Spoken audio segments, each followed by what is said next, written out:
sabi niya, kaya mga classmates ko, umanda na rin kayo dyan, kayo lang susunod. Kung ano nararamdaman mo ngayon, sige kayo, mararamdaman din ninyo. Kayo na, tatay ka sa susunod. Yes, Lord. Kung para kay Lord, talagang lakasan na ng loob. Para kay Lord ito. Ang topic po natin ngayon ay, saan na ba ako? Pwede ko na ba ito? Okay. Okay. Mga kapatid, hayaan niyo po muna akong mag-share ng kaunti. Kaunti lang kasi parang ang oras natin, nagmamadali din kami na hinalaga. I-share ko lang po sandali ang aking buhay, kung paano ako sinamahan ng ating Panginoon, kung paano niya ako pinaglaban, kung paano niya ako sinamahan. Wow, talagang God is amazing. God of transformation. Yes, Lord. Thank you, Lord. Before kasi mga kapatid, kasi ako tahimik lang. Ano lang ako before, churchgoer lang. Yun ang aking comfortable na, comfortable lang ako doon sa sulok. Mas gusto ko nga mag-church ako na punong-puno yung church. Alam niyo na kung bakit. Para hindi ka mapansin. Nakaupo ka lang doon sa tabi, makikinig ka lang. Pagkatapos mong makinig ng service, uwi na. Wala na, okay lang. Yun lang. Basta church goer lang. Pabalik-balik. Every Sunday, ganun lang. Pero, dumating ako doon sa Macau, parang may transformation na nangyari. Parang sinasabi ni Lord, masyado ka na yata komportable dyan sa sa ginagawa mo. Mukhang mayroon tayong babaguhin. Kaya, hindi ko akalain, nandito ako. Dinala niya ako dito sa church na to. Nandito ako. Maraming tumatawag. Dati ang tumatawag. Ngayon, baliktad na. Dami na tumatawag. Dati tahimik ang buhay. Mahiyain. Mahina. Wala talagang. Wala eh. Siguro laking probinsya. Mahina. Mahiyain. Yun. Pero siguro, sabi nga ni Lord, kung tatawag ka sa akin, tawag ka kasi ng tawag sa akin. Ayun. Tumayo ka na dyan. Magpakatatag ka. Magpalakas ka. Sabi nga sa Book of Joshua, paulit-ulit ko rin binasa yun kasi parang tamang-tama sa akin yun. Nagpapalakas talaga sa nalilift up talaga yung aking spirit sa word ng Book of Joshua. Sabi doon, ilang ulit yung inulit yung word na be strong and courageous. Be strong and very courageous. Ulit-ulit, mga 4 na beses yata yung inulit. Sabi ko, Lord, tama-tama talaga sa ko eh, pagkatao ko. Kung mga, andito na sa abroad eh. Wala ka na ibang tatawagin, mag-isa ka na lang. Sino pa bang tatawagin mo kung may problema ka? Kaya, tinawag mo kasi ako, sumunod ka sa akin. Pero tinawag mo ako. Yeah, Lord, thank you, Lord. Yun, na nireveal sa akin ni Lord ngayon na ang ating topic ay nasa 36 teaching. Sabi, hear, receive, and believe the Word of God, your Father. Yun nga.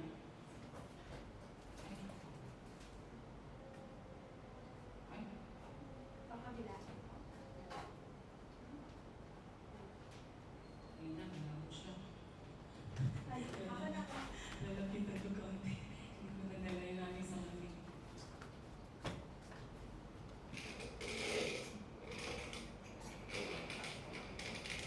Thank you, sister. Thank you. Okay na. John 8, chapter 8, verse 43 to 47. 43. Babasahin ko muna mga kapatid. Sabi dito, why is my language not clear to you? Because you able to hear what I say. You know, you belong to your father, the devil, and you want to carry out your father's desires. He was a murderer from the beginning, not holding to the truth, for there is no truth in him. When he lies, he speaks his native language, for he is a liar and the father of lies. Yet, because I tell the truth, you do not believe me. 47. Whoever belongs to God hears what God says. The reason you do not hear is that you do not belong to God. So Lord, Panginoon ko, maraming salamat po sa FM word na ito, Panginoon ko. Lord God, nagpakumbaba ko ngayon sa iyong harapan, Panginoon ko. Patawarin mo po ako, Lord, sa aking mga pagkakasala, Lord, sa aking mga nagawa na salita at naisipan na hindi nakakalupo sa iyo, Lord. Patawarin mo po ako, Panginoon ko. Bigyan mo po ako ng gabahin mo po, Panginoon ko. Guard my thoughts, God. Guard my mouth, God, my heart, Panginoon. Ang lahat na ito, Lord, ay tataas ko sa iyo, Panginoon. Gabahin mo. In Jesus' mighty name we pray. Amen. Sabi sa verse 43, balik ko tayo sa verse 43. Why is my language not clear to you? Because you are unable to hear what I say. You are unable to hear what I say. Ito kasi tinamaan din ako dito, mga kapatid eh. Kasi nga, kung nakikinig lang ako, puro lang ako pakinig. Wala ba akong naunawaan sa aking mga napakinggan? Wala ba akong naunawaan? Hear. Sabi mo, hear. You listen. Hindi mo ba naunawaan ang aking mga salita? Hindi mo ba naunawaan ang aking mga sinasabi? Kung ganun, masakit yun. You belong to your father, the devil. Devil. And you want to carry out your father's desires. He was a murderer from the beginning, not holding to the truth, for there is no truth in him. May share lang po ako, mga kapatid, na verse.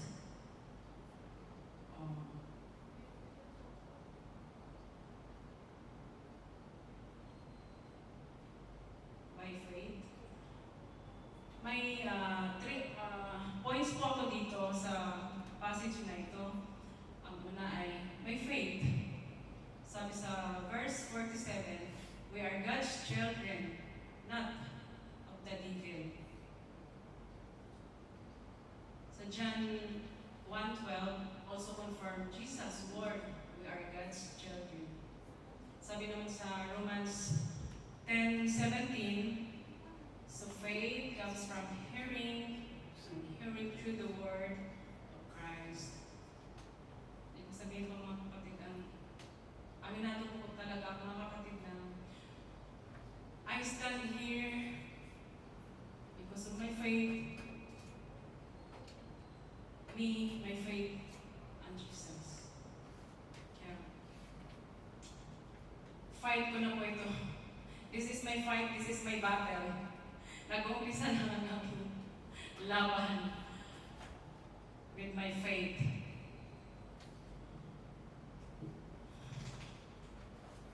Pangalawa po nating points, by focus.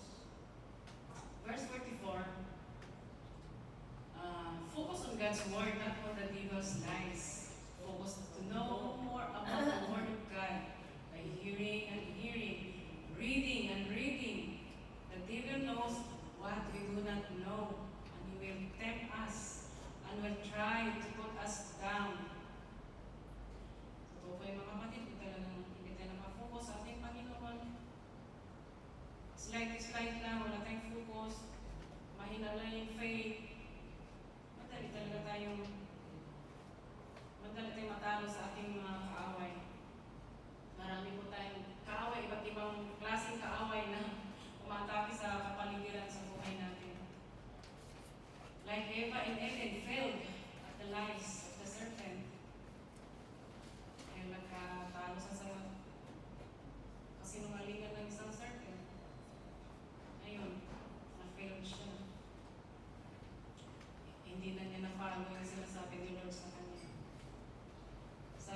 Colossians 3:2. It's all about focus on God. Set your minds on things what are above. Set your minds on things that are above, not on things that are on earth. Lahat ng itong mga kapatid sa salita natin, Panginoon, totoo lahat, buhay. Napakatalas po ng salita ng ating Panginoon. Talagang tatapos yan sa kalitit-litiran natin kung nag-focus tayo, may faith tayo, talagang tatamaan tayo niyan. Buksan lang natin ang ating puso, pagpagumaba lang tayo, upang masundan natin ang ating Panginoon. Sa 3 points ko po, by serving, verse 44, do not carry out the devil's desire, but serve God only. In the desert, Jesus never obeyed or served the devil's desire, but rebuked him by saying, worship and serve God only. By serving God, this is concrete evidence of hear, receive, and believe. Sabi sa Luke 4:8, but Jesus answered, it is written, worship the Lord your God and serve Him only. Wala na tayong kawala dito, mga kapatid, talagang only God, only one God. We worship Him. In Bible story about, naalala niyo siguro si Zacchaeus na chief tax collector, isa siyang wealthy man, rich, little man, at maliit siyang lalaki. No? Imagine siya maliit, pero mayaman, napakayaman niya. Then, sa story niya, one time si Jesus naglakad sa land of Jericho. Then, napansin ni Zacchaeus, the little man, para mapansin siya. Talagang nag-focus siya kay Jesus. Umakyat pa siya sa puno para talagang mapansin niya si Jesus. Hindi niya alam, nakita na siya ni Lord. Bago pa siya umakyat sa puno, kita-kita na siya ni Lord. Kaya, he heard, and by faith, he searched Jesus. He focused on to see Jesus by climbing the tree, taking Jesus to his home, and focus on his words. He immediately served the Lord and believed His word by giving half of his wealth to the poor.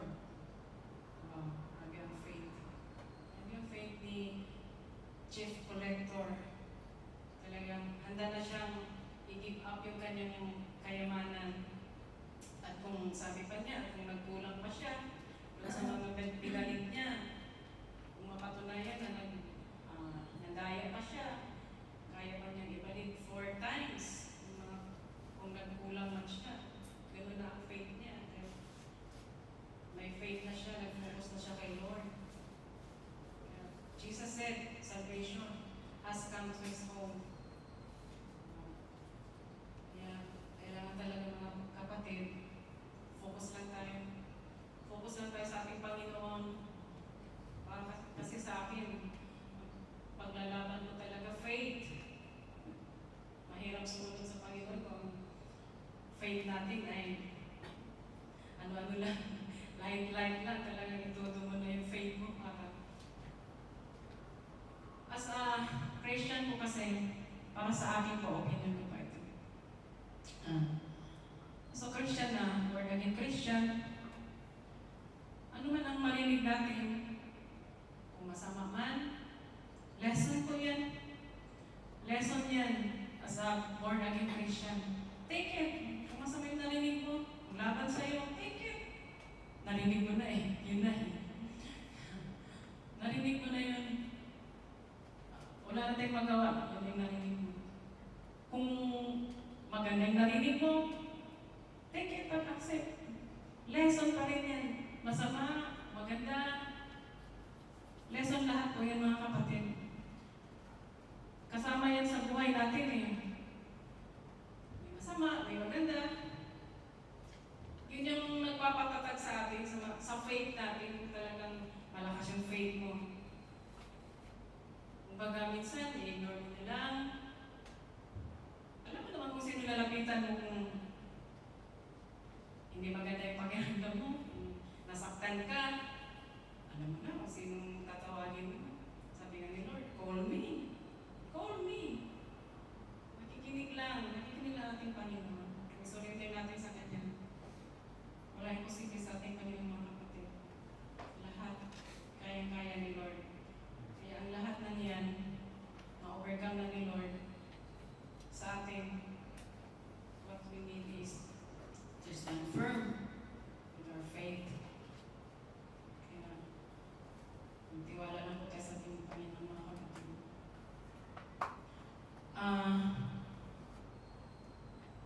Ngayon po, ang aking,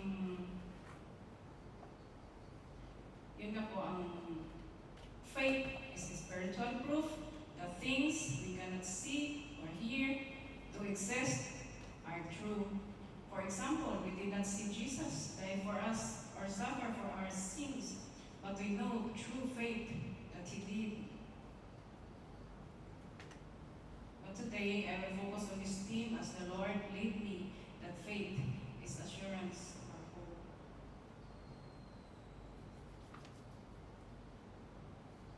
Yun po mga kapatid, nawa po ay review lang po. What are the points of God's message for us today? Let me state again the points and the message for us today. First is faith. Second is focus. And three, serve. Amen. God has spoken to us today through this message.